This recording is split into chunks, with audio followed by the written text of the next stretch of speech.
सूरी साहब ने हमें ज्वाइन किया है। खुर्शीद साहब, बहुत शुक्रिया आपके वक्त का। बताइएगा, कश्मीर की सूरत हाल से डायग्रेस करने के लिए, तवज्जो हटाने के लिए भी ऐसे इकदाम हो सकते हैं आपके नज़दीक?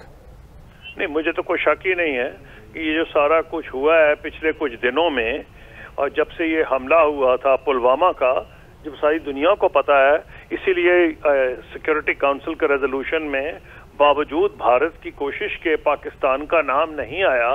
वो दुनिया को पता है कि वो एक कश्मीरी बच्चा था 18-19 साल का। एक्चुअली वो जब बच्चा था 2 साल कबल, 14-15 साल की जो भी उसकी उम्र थी, उसके भाई या कजन जब कत्ल हुआ है तो उसको बहुत जलील किया गया था, उससे नाक से लकीरें लगवाई गई थी।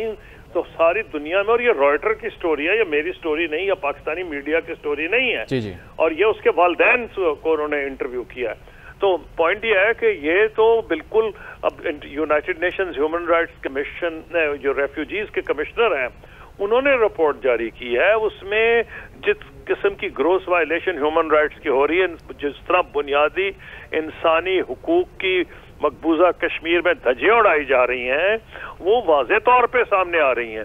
तो जब एमनेस्टी की रिपोर्ट्स भी मौजूद हैं, बहुत ज्यादा इंसेंटिव है भारत के पास कि बैनुल-अक़वामी बरादरी को मिसलीड करने के लिए ये सारा मलबा पाकिस्तान पे डाल दे और ये कह जी ये जद्दोजहद आजादी नहीं, ये तो एक्सट्रीमिस्ट हैं। तो ये तो उनके इंटरेस्ट में है जी। तो खुर्शीद साहब, ऑप्शंस अब हमारे पास क्या मौजूद हैं, सिफारती और गैर सिफारती?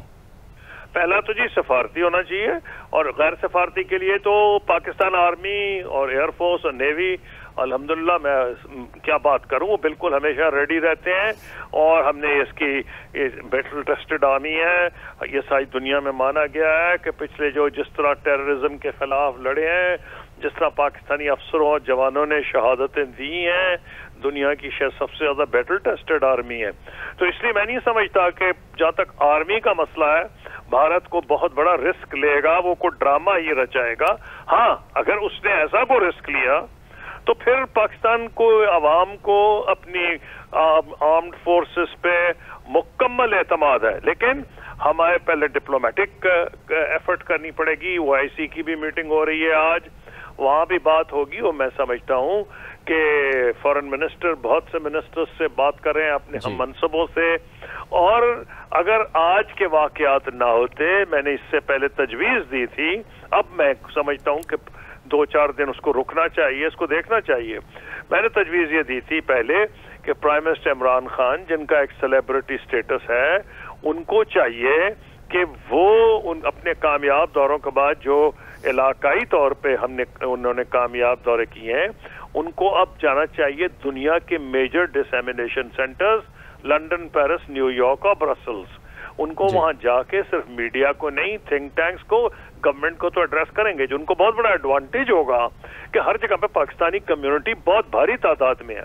वो जहां भी जाएंगे, जैसे मोदी साहब जब गए थे न्यूयॉर्क, तो उनका बड़ी वाह हो गई थी कि जी रोड शो उन्होंने किया, इंडियन कम्युनिटी आ गई थी।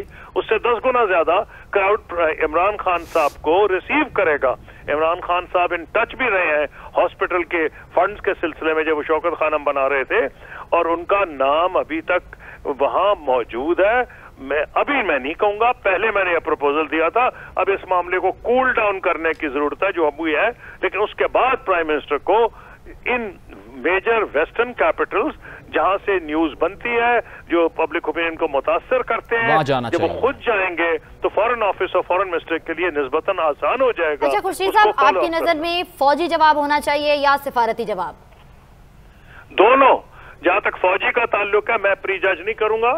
मैंने सुना है कि DGI SPR की कोई प्रेस कॉन्फ्रेंस हो रही है, उनके पास पूरी मालूमात है, मेरे पास मालूमात नहीं। लेकिन एक चीज बिल्कुल क्लियर है कि हमें दिखाना चाहिए कि जो कुछ ये भारत ने ड्रामा रचाया है, हम जिस तरह लास्ट टाइम DGI SPR लेके गए थे मीडिया को, ताकि इंडियन अवाम और दुनिया के अवाम को भी इस ड्रामे के बारे में हकीकत से आगाह किया जाए। अमजद साहब, आपकी